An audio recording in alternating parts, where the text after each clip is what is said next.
barrage of Iranian missiles fired at Israel at the beginning of the month. In the early morning hours of Saturday, we fulfilled our promise. The Air Force attacked throughout Iran. We hit hard Iran's defense capabilities and its ability to produce missiles that are aimed at us.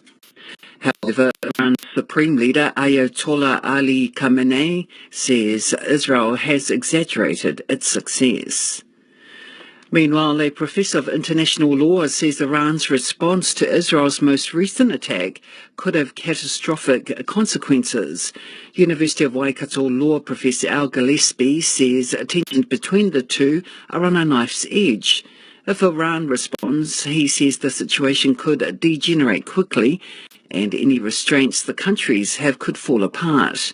Professor Gillespie says any further attacks will only prompt a bigger response, escalating the conflict. In Pakistan, residents of Lahore have been asked to declare a war on smog after air quality plummeted to hazardous levels. 14 million people live in the city. The BBC's Anabarajan Atirajan has more details. Lahore is among the world's most polluted cities, this week recording more than 20 times the level deemed safe by the World Health Organization. Smog is particularly worse in winter. Cold air traps emissions from factories and vehicles at ground level. Pakistani officials say they are addressing the problem by shutting down pollution factories making units. Seasonal crop burning by farmers on the outskirts of the city is also a major contributing factor.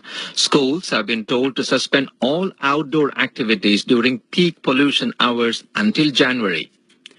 In sport, Tahiti remain the kings of Oceania beach soccer, defeating Solomon Islands 6-2 in the final of the OFC Beach Soccer Men's Nations Cup in Honiara on Saturday. The win confirms their place at next year's FIFA Beach Soccer World Cup in Seychelles. All the goals were scored in the second spell, following a goalless first half. Meanwhile, Fiji finished third after a 4-0 win over Papua New Guinea in the playoff.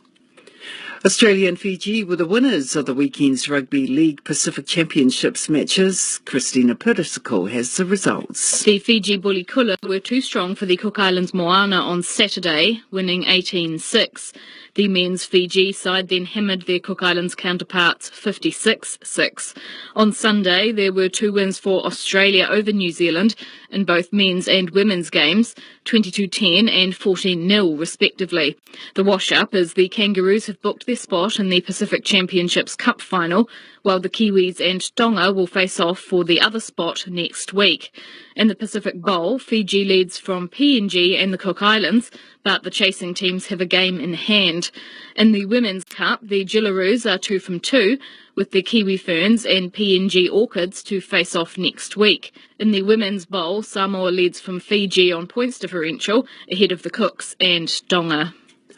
Meanwhile, England has beaten Samoa at Wigan this morning, 34-18. That's your latest Star NZ Pacific News and Sport. For more stories, visit nz.co.nz/Pacific. Nau mai, haere mai, piki mai, kake mai, kia ora iwi, and welcome to 30 with me, Guy and Espiner. 30 minutes, one guest, no cuts. What we record is what you get. Sir John Kirwan, he was one of the first superstar All Blacks. After his playing days of the 1980s and 90s, he went on to coach rugby in Italy and Japan. But he's had an immense impact outside the arena of sport.